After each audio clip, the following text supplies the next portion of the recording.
নমস্কার বন্ধুরা, আজকে আমি আবার একটা চিকেন তাহেরি রেসিপি নিয়ে চলে এসেছি। দেখো, আমি তাহেরির জন্য প্রথমে গোবিন্দভোগের চাল নিয়ে নিয়েছি। চালটাকে ভালোভাবে ধুয়ে পরিষ্কার করে আমি কিছুক্ষণের জন্য ভিজিয়ে রাখবো। আর এর মধ্যে আমি মশলা, গোটা জিরে, আদা, কাঁচা লঙ্কা, রসুন আর টমেটো নিয়ে নিয়েছি। এদিকে আমি চিকেনটা ম্যারিনেট করার জন্য লেবুর রস আর লবণ, হলুদ দিয়ে একটু ভালোভাবে মাখিয়ে আমি কিছুক্ষণের জন্য চিকেনটাকে রেখে দিতে হবে। তো এদিকে আমাকে কড়াই বসিয়ে দিয়ে দিয়ে দিয়ে দিলাম। তো এর মধ্যে আমি সর্ষের তেল দিয়ে দিয়েছি। তো তেলটা গরম হয়ে যাওয়ার পর আমাকে গোটা জিরে ফোড়ন দিয়ে দিতে হবে। তো গোটা জিরে ফোড়ন দেওয়ার পর আমাকে পেঁয়াজ কুচিটাও দিয়ে দিতে হবে। এরপর পেঁয়াজ কুচিটা আমাকে ভালোভাবে একটু ভেজে নিতে হবে। যতক্ষণ না পেঁয়াজের কালার বাদামি হয়ে আসে ততক্ষণ আমাকে ভালোভাবে পেঁয়াজটা ভেজে নিতে হবে। তো এদিকে আমি মশলাটাও দেখো পেস্ট করে নিয়েছি। আর এদিকে আমার পেঁয়াজটাও প্রায় বাদামি কালার হয়ে এসেছে।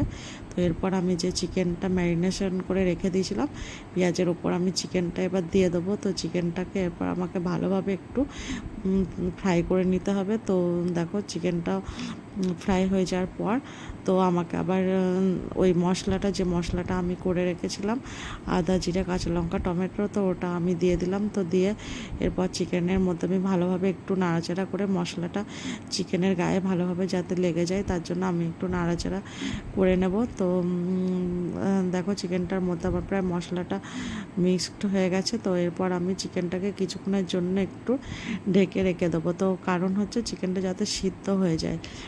তো তার জন্য আমি কিছুক্ষণের জন্য ঢেকে রেখে দিয়েছিলাম। তো চিকেনটা আমার মনে হচ্ছে প্রায় সিদ্ধ হয়েই গেছে। তো এরপর আমি একে একে এর মধ্যে বিরিয়ানির মশলা দিয়ে দিলাম একটু অল্প সামান্য। আর হচ্ছে চিকেন মশলা একটু দিয়ে দেব। আর সাথে আমি এর মধ্যে একটু গোলমরিচের গুঁড়োও আমি দিয়ে দেব। তো দেওয়ার পর আমাকে আবার এই চিকেনটাকে ভালোভাবে আবার একটু নাড়াচাড়া করে নিতে হবে। তো দেখো, আমি এর মধ্যে কোনো রকম হলুদ ব্যবহার করিনি, কারণ ওই ম্যারিনেটে যেটুকু হলুদ দিয়েছিলাম বাস সেটুকু। তো আমি দেখো গোলমরিচের গুঁড়োটাও আমি দিয়ে দিলাম। তো দেওয়ার পর আমাকে ভালোভাবে আবার এর মধ্যে একটু কষিয়ে নিতে হবে। তো আমার চিকেনটা মনে হচ্ছে প্রায় হয়েই গেছে। তো এবার আমি চিকেনটা নামিয়ে দেব। তো নামিয়ে দেওয়ার পর আমাকে যে ওই চালটা ভিজিয়ে রেখেছিলাম, তো চালটাকে আমাকে ভালোভাবে একটু ছেঁকে নিতে হবে যাতে ওর মধ্যে কোনো জল না থাকে। তো দেখো, আমি এর মধ্যে একটা ফ্রাই প্যান বসিয়ে দিয়েছি। তো এর মধ্যে আমি সর্ষের তেলও দিয়ে দিলাম। তো সর্ষের তেল দেওয়ার পরে এর মধ্যে একে একে আমাকে তেজপাতা আর গোটা গরম মশলা ফোড়ন দিয়ে দিতে হবে।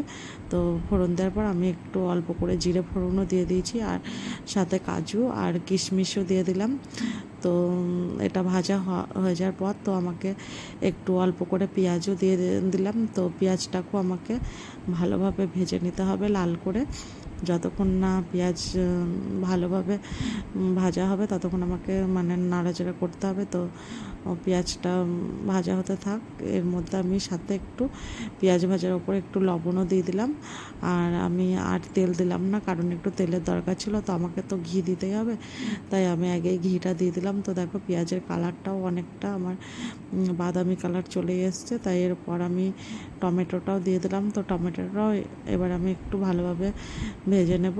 তো দেখো, ভাজা হয়ে গেছে সব। এবার আমি যে চালের জলটা ঝারিয়ে আমি এবার চালটাকে এর মধ্যে দিয়ে চালটাকেও আমাকে ভালোভাবে একটু নাড়াচাড়া করে নিতে হবে। তো দেখো, ভালোভাবে এগুলো যাতে চালের মধ্যে পুরোটা মিশে যায় তার জন্য আমাকে ভালোভাবে একটু নেড়ে চেড়ে নিতে হবে। তো এরপর আমি চালের মধ্যে দেখো জল গরম করে রেখেছি। ওই গরম জলটাই আমাকে দিতে হবে, কারণ এর মধ্যে ঠান্ডা জল দিলে হবে না। তো গরম জল ঢেলে যতটা জল লাগবে, যে পরিমাণ চাল দেবে সেই পরিমাণ জল তো দিয়ে আমাকে এরপর দেখো আবার জলের মধ্যে আমি কয়েকটা কাঁচা লঙ্কা দিয়ে দিলাম।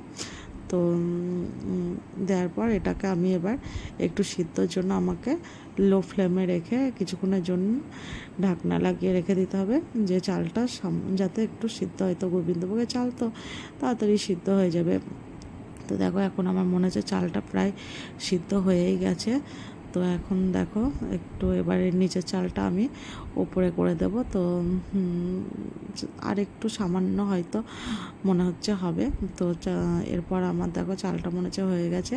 তো এরপর আমি ওই যে চিকেনটা বানিয়ে রেখেছিলাম, তো চিকেনটা দিয়ে আমি আবার এর মধ্যে ভালোভাবে একটু নেড়ে চেড়ে নেবো।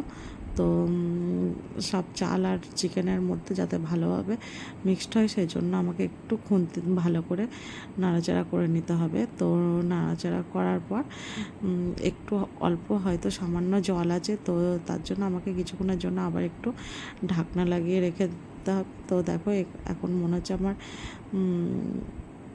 তাহেরিটা প্রায় রেডি হয়ে গেছে। তো দেখো এবার একটু আমাকে গ্যাস বন্ধ করে ঢেকে রাখলেই পুরো রেডি হয়ে যাবে। তো আমি এখন কিছুক্ষণের জন্য একটু ঢাকনা দিয়ে রেখে দেবো। তো তারপর আমি দেখো কিছুক্ষণ পর আবার দেখাচ্ছি। তো দেখো এই দেখো তাহেরিটা এখন আমার পুরো রেডি হয়ে গেছে, কত সুন্দর ঝুরঝুরাও হয়েছে। তো ভালো লাগলে অবশ্যই একটা লাইক, শেয়ার, কমেন্ট